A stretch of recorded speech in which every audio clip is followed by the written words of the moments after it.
Je t'aime d'un amour éternel. Frères et sœurs, notre inconstance dans notre façon de voir les choses, nos points de vue erronés, les hauts et les bas d'une vie, la nature même changeante des événements et des circonstances font que nous projetons sur Dieu un caractère changeant des circonstances et parfois un caractère inconstant des événements ou un caractère inconstant devant les événements. Beaucoup affirment que Dieu ne les aime pas et lui tourne le dos. Cette façon de considérer les choses est juste apparente et fausse parce que les évangiles nous enseignent le contraire. Et comme je le disais déjà dans ma vidéo intitulée « Jésus est le même hier, aujourd'hui et éternellement » selon la parole de Hébreux chapitre 13 verset 8. Comme je le disais, notre Dieu est un Dieu qui ne change pas. Parce que Dieu sait tout d'avance. Il peut prédire les choses avant que ces choses arrivent. Il dit vrai et il ne peut donc pas changer d'avis. Parce que ses jugements sont justes. Sa vision est la seule vision. Sa volonté se réalise. Donc, le caractère changeant est selon l'humeur des circonstances. Ce caractère changeant relève de la nature humaine. Ce n'est pas de la nature de Dieu. Et cette nature humaine est due surtout à notre aveuglement. L'inconstance témoigne du manque de connexion à la source où il y a abondance. Abondance de connaissance et de sagesse. Sagesse éternelle de tout ce qui est vertueux. Le manque de cette connaissance, la connaissance vraie, source de nos pensées, fait de nous l'objet d'une inconstance dans nos choix et décisions. Notre pensée ne serait pas influençable et inconstante si elle était connectée à la source qui connaît tout par avance et connaît même les motivations profondes. Sinon, mais qui influence donc, qui peut influencer notre pensée? Mille et une pensées passent dans notre conscience, dans notre être, dans notre tête par jour. Bien de bonnes pensées, bien de mauvaises pensées, bien des pensées qui sont, je dirais, neutres. D'où viennent ces pensées? Ces pensées ont une source. Et cette source peut être la bonne source, Dieu, ou la mauvaise source, le père du mensonge. Donc, il est nécessaire de faire attention à notre pensée parce que c'est notre pensée qui guide notre action. Un peu comme le plan d'un architecte. L'architecte fait d'abord un plan et puis le pose en réalisation. Tout comme la pensée nous guide, nous influence dans nos actes, dans les actes que nous posons.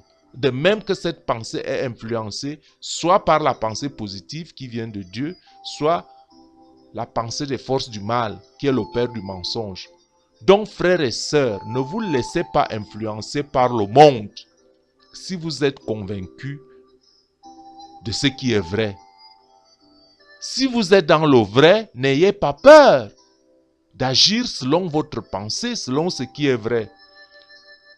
L'inconstance découle du manque de la connaissance de ce qui est vrai, véridique et vérité. Or, Jésus n'est pas seulement le même hier, aujourd'hui et éternellement, mais il est aussi le chemin, la vérité et la vie. Il est l'amour, l'amour sacrificiel. Mourir pour les siens, ça se comprend aisément.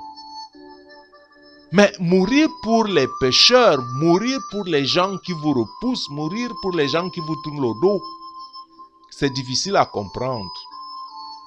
Et la bonne compréhension de ce fait, d'un tel acte, ne peut que relever du domaine de l'esprit. Ce n'est que spirituellement qu'on peut comprendre ce geste sacré que l'ignorance méprise. Car Dieu a tant aimé le monde qu'il a donné son Fils unique, afin que qui croit en lui ne périsse point, mais ait la vie éternelle. Et le prophète Jérémie parlait déjà de cet amour sacré quand il dit « Je t'aime d'un amour éternel ». Et si on revenait dans le contexte, c'est dans Jérémie au chapitre 31 du verset 2 au verset 4 que je lis. « Ainsi parle l'Éternel. Il a trouvé grâce dans le désert, le peuple de ceux qui ont échappé au glaive. Israël marche vers son lieu de repos. De loin l'Éternel se montre à moi. Je t'aime d'un amour éternel. C'est pourquoi je te conserve ma bonté. Je te rétablirai encore et tu seras rétabli. Vierge d'Israël, tu auras encore tes tambourins pour parure et tu sortiras au milieu des danses joyeuses. » Ça, c'est une autre promesse, une promesse biblique. Et quand on parle des vierges d'Israël ici, il faut comprendre les choses dans le contexte. Premièrement que la parole de l'évangile, la parole de Dieu s'adresse à toi qui la lis. Il faut faire de cette parole la tienne. Et quand on parle d'Israël dans la Bible, ce n'est plus aujourd'hui l'Israël géographique, mais c'est l'Israël spirituel. L'Israël spirituel, c'est le peuple de Dieu, ceux qui mettent leur confiance en Dieu. Donc quand on parle d'ici de vierges d'Israël, c'est ceux qui auraient gardé leur robe propre, leur robe pure.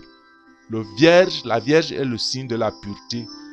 Et la Vierge d'Israël, ce seront donc les saints, ceux qui se seront conformés à la parole de Jésus et qui se seront évertués à garder ses commandements pour vivre dans une certaine pureté, dans une sainteté.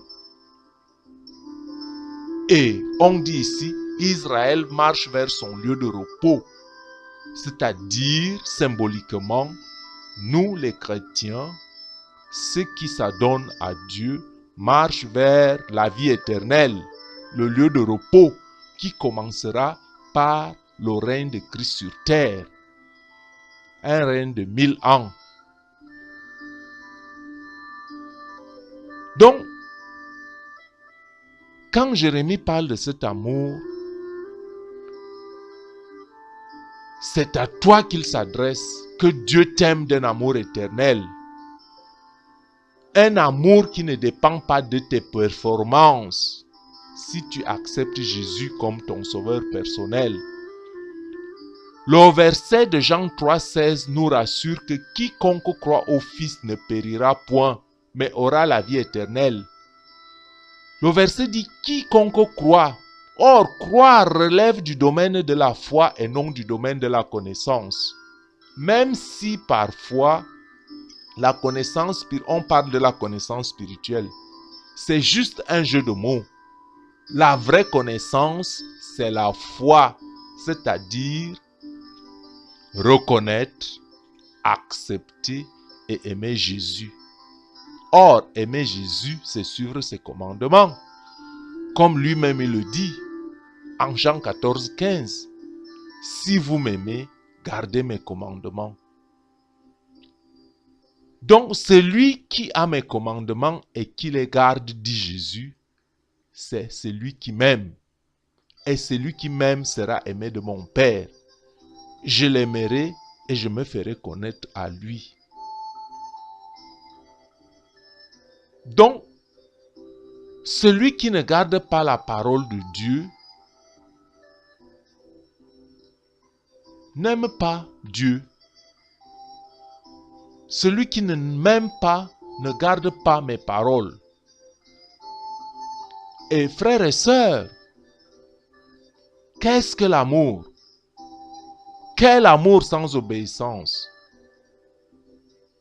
Si vous dites à quelqu'un je vous aime, et que vous ne répondez pas à ses besoins, à ce qu'il vous demande, c'est que ce n'est pas un amour vrai. Un amour sans obéissance n'est pas un vrai amour. Et c'est pourquoi celui qui écoute la parole de Dieu, le Verbe s'est fait chair, c'est-à-dire Jésus-Christ, il doit l'appliquer. Il doit s'appliquer à pratiquer cette parole, à l'appliquer dans sa vie. Celui qui écoute la parole et la met en pratique est semblable à un homme qui bâtit sur un rocher. Rien ne pourra démolir cette maison. Mais celui qui n'écoute pas et ne fait pas cette parole, bâtit sa maison sur le sable, sa maison tombera. Donc, celui qui tourne le dos à Dieu, ce n'est pas que Dieu ne l'aime pas, mais c'est plutôt lui qui n'aime pas Dieu. Un pharisien, docteur de la loi, ne posait-il pas déjà cette question à Jésus? Maître, quel est le plus grand commandement de la loi? Et Jésus lui répondit, tu aimeras le Seigneur ton Dieu de tout ton cœur, de toute ton âme et de toute ta pensée. La pensée revient ici, n'est-ce pas? Et c'est le plus grand commandement. C'est le premier et le plus grand commandement. Et voici le second qui lui est semblable. Tu aimeras ton prochain comme toi-même. De ces deux commandements dépendent toute la loi des prophètes, toute la loi et les prophètes. Le prophète Malachie nous faisait déjà savoir que c'est Dieu nous a aimés. Et beaucoup disent, en quoi nous a-t-il aimés? Je vous ai aimé, dit l'Éternel. Et vous dites, en quoi nous a-t-il aimés? Frères et sœurs, sachez que Dieu est riche en pitié et il nous aime d'un grand amour. C'est pourquoi, à nous qui étions morts à cause de nos fautes,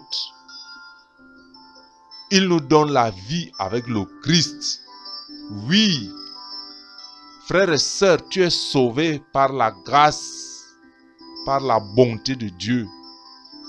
Avec le Christ, il nous a réveillés de la mort et avec lui encore, il nous fait asseoir dans les cieux.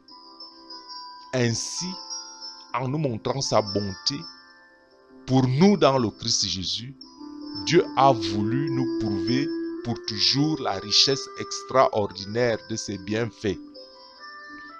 Parce que après la déchéance de Adam et de Ève, qui sont nos descendants, nos ancêtres, qui ont été expulsés du paradis à cause du péché originel, nous avons hérité de ce péché. Nous sommes tombés trop bas dans la mort. Et Dieu montre donc son amour en nous rachetant du péché par Christ Jésus. Christ est la perche que Dieu nous tend. C'est en ça qu'on reconnaît l'amour de Dieu. Nos fautes nous ont rejetés loin de lui. Et il revient à nous dans notre condition de pécheurs pour nous sauver, pour nous recueillir, pour nous donner la vie éternelle. Voilà la promesse biblique. Voilà la bonne nouvelle. Et comme dit Paul, oui, frères et sœurs, Paul dit, je lui demande de vous rendre fort par son esprit. Tellement sa gloire est grande. Ainsi vous pourrez être des chrétiens solides. Que le Christ habite dans vos cœurs par la foi. Plongez vos racines dans l'amour. Plongez vos racines dans l'amour. Plongez vos racines dans l'amour. Et soyez solidement construits sur cet amour. Alors vous serez capable de comprendre à avec tous les chrétiens la largeur, la longueur, la hauteur et la profondeur de l'amour du Christ. Vous connaîtrez cet amour qui dépasse tout ce que l'on peut connaître. Vous recevrez toute la vie de Dieu et il habitera totalement en vous. Bien-aimés, chers frères et sœurs en Christ, aime Dieu et confesse tes péchés tous les jours, le restant de ta vie sur terre. Car c'est nos fautes et notre désobéissance qui nous éloignent de l'amour de Dieu. Rateras-tu ta délivrance pour si peu de choses? Rateras-tu ta délivrance pour si peu de choses? Recevoir l'amour de Dieu et la distribuer autour de toi, c'est si simple.